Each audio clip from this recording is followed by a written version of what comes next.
Hi guys, मेरा नाम तेजस है और मैं फिटनेस एक्सपर्ट हूँ और न्यूट्रिशनिस्ट। मैं आपको इम्पोर्टेंस ऑफ वार्म अप और स्ट्रेचिंग बताऊंगा आज।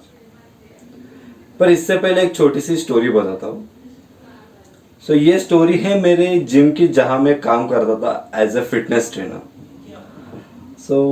वहाँ एक मेंबर आता था, उसकी बॉडी भी बहुत अच्छी थी, वर्कआउट भी बहुत अच्छा कर लेता था। पर उसकी एक छोटी सी प्रॉब्लम थी, वो वार्म अप भी नहीं करता था और स्ट्रेचिंग भी नहीं करता था। इसके वजह से उसकी बॉडी बहुत स्टिफ हो गई। तो एक दिन जाके उसे बोल दिया कि सर, आप जो वर्कआउट कर रहे हो वो बहुत अच्छा है, पर आप वार्म अप और स्ट्रेचिंग नहीं करते हो। ये भी आपके वर्कआउट में ऐड कर लीजिए, ताकि आपका फिजिक और अच्छे तरह से इम्प्रूवमेंट हो जाए।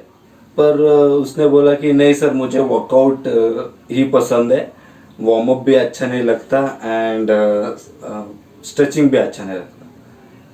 इवन मैंने उसे साइंटिफिक रीज़न भी बताया कि क्यों वार्म अप और स्ट्रेचिंग दोनों करना चाहिए। बट ही वॉज लाइक कि नहीं सर, मुझे ये सब अच्छा नहीं लगता और मेरा टाइम भी बहुत जाता है, इसलिए मैं नहीं करूँगा। तो ठीक है बोला। अब वो वर्कआउट में वार्म अप और स्ट्रेचिंग दोनों नहीं कर रहा, इसके वजह से उसकी बॉडी बहुत ज़्यादा स्टिफ हो गई थी। तो एक दिन क्या हुआ कि जिम में आया और वर्कआउट करना स्टार्ट कर दिया। पहले बार लिया और उसमें प्लेट्स डाले, और ऊपर से वो ठंडी का सीज़न था और वो टाइम पे तो एक्चुअली वार्म अप ज़्यादा करना चाहिए, बट उसने कुछ किया नहीं और डायरेक्टली प्लेट्स लोड करके और डेडलिफ्ट करना स्टार्ट कर दिया। बॉडी भी बहुत स्टिफ थी और वार्म अप भी कुछ नहीं किया था। तो इसकी वजह से उसको बैक में पेन होना चालू हो गया। उसने वही के वही बाहर रख दिया और घर चला आया। 2 दिन के बाद फिर से मुझे मिलने आया और बोला कि सर, डॉक्टर ने बोला है कि 3 महीने बिल्कुल वर्कआउट नहीं करना है, टोटली रेस्ट करना है। 3-4 महीने के बाद उसने फिर से जिम में आया। उसके बाद वो अच्छे तरह से वार्म अप करने लगा, स्ट्रेचिंग करने लगा। मोरल ऑफ द स्टोरी है कि कुछ इंजरी होने के बाद ये करने से अच्छा है कि पहले ही सब कुछ अच्छे तरह से कर लो, ताकि कुछ इंजरी ना हो पाए। This is the prevention what I am telling you. तो अब मैं आपको बताता हूं कि वार्म अप क्यों करना चाहिए। हम जब वार्म अप करते हैं तो हम अपने बॉडी को प्रिपेयर करते हैं कौन से भी फिजिकल टास्क को परफॉर्म करने के लिए, ताकि इंजरी का रिस्क कम हो सके। और साइंटिफिकली ये प्रूवन भी है कि हम अगर वार्म अप नहीं करते हैं तो इंजरी का रिस्क बढ़ सकता है और फिजिकल परफॉर्मेंस कम हो सकता है। हम जब वार्म अप करते हैं तब हमारे बॉडी का जो ब्लड सर्कुलेशन होता है वो अच्छे तरह से होता है, वो इंक्रीज होता है, और इससे मसल कॉन्ट्रैक्शन भी अच्छे तरह से होता है। और हम जब वार्म अप करते हैं तब हमारे जॉइंट्स के अंदर साइन्यूल फ्लूइड करके होता है, उसे हम एक्टिवेट करना होता है। तो इस मैं एक एग्जांपल देता हूँ ताकि आपको समझ में आए कि ये साइन्यूल फ्लूइड काम कैसे करता है। तो समझ लीजिए एक मशीन है जो कि 10 दिन से बंद है और अब हमें उसे चालू करना है। तो चालू करने से पहले हम उसे ऑयलिंग करते हैं और फिर चालू करते हैं ताकि वो अच्छे तरह से चले। अगर हमने ऑयलिंग नहीं किया और हमने डायरेक्टली चालू कर लिया तो क्या होगा, चांसेस है वो मशीन खराब हो जाए, नहीं तो उतने अच्छे तरह से चलेगा ना जितने कि वो ऑयलिंग करने के बाद चल सकता था।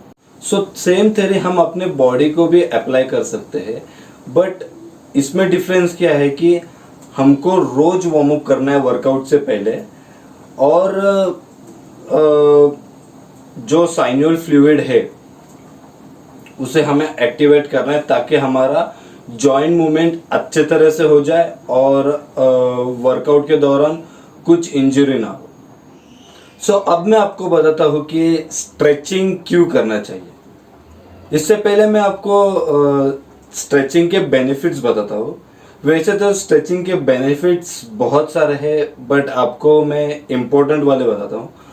तो हम जब स्ट्रेचिंग करते हैं तब हमारी बॉडी फ्लेक्सिबिलिटी बढ़ती है, हमारा बॉडी पोस्चर होता है वो अच्छा रहता है, इंजरी भी प्रिवेंट करता है, और सोरनेस कम करता है।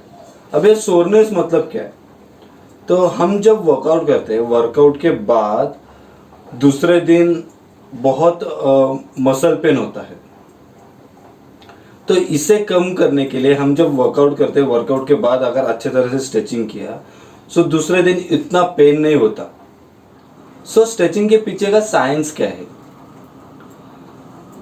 जब हम स्ट्रेचिंग करते हैं तब बोन और मसल को टेंडन कनेक्ट करता है। तो टेंडन के अंदर जीटीओ करके होता है, उसे हम गोल्जी टेंडन ऑर्गन भी बोलते हैं।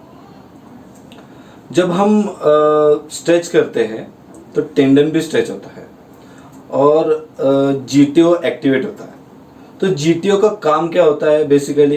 तो जीटीओ जब एक्टिवेट होता है तब मसल रिलैक्स होता है जो कि उसको ही कनेक्टेड है। फॉर एग्जांपल, हमने अगर बाइसेप मार लिया, अगर बाइसेप कर लिया और बाइसेप होने के बाद अभी स्ट्रेचिंग करना है हम लोग को, तो हम ये करेंगे। ये करने के बाद इधर का जो टेंडन है, जो मसल और बोन को कनेक्टेड है, इधर का जो टेंडन है वो स्ट्रेच होता है, और स्ट्रेच होने के बाद जीटीओ जो कि टेंडन के अंदर होता है वो एक्टिवेट होता है और वो मसल को रिलैक्स कर देता है। तो इसके पीछे का ये साइंस है। गाइस, हमेशा याद रखना कि अगर किसी की बॉडी अच्छी हो, इसका मतलब ये नहीं कि वो बंदा फिट है। फिटनेस का 5 कंपोनेंट्स होते हैं। एक तो मस्कुलर स्ट्रेंथ, दूसरा मस्कुलर एंड्योरेंस, तीसरा कार्डियोवास्कुलर एंड्योरेंस, फ्लेक्सिबिलिटी और आइडियल बॉडी कंपोजिशन। अगर एक के पास ये 5 कंपोनेंट्स मिलते हैं तब हम बोल सकते हैं कि ये बंदा फिट है। So if you want my diet plan, so here is the offer for you. मैं आपको 1 मंथ के लिए diet plan and workout plan totally free दूंगा। अगर आपको मेरा सर्विस, मेरा फॉलोअप, डाइट प्लान और वर्कआउट प्लान अच्छा लगा हो तो हम आगे कंटिन्यू कर सकते हैं। अगर आपको नहीं अच्छा लगा हो तो हम वहीं पे क्विट कर सकते हैं। सो अगर आप इंटरेस्टेड हो तो मेरे वेबसाइट पे जाइए, डिस्क्रिप्शन में दिया गया है, अपना नाम रजिस्टर कीजिए and I will call you. ये वीडियो इन्फॉर्मेटिव लगा हो तो प्लीज़ ये वीडियो को लाइक करना एंड प्लीज़ प्लीज़ प्लीज़ ये चैनल को सब्सक्राइब करना और hit the bell button to get more update. Thank you.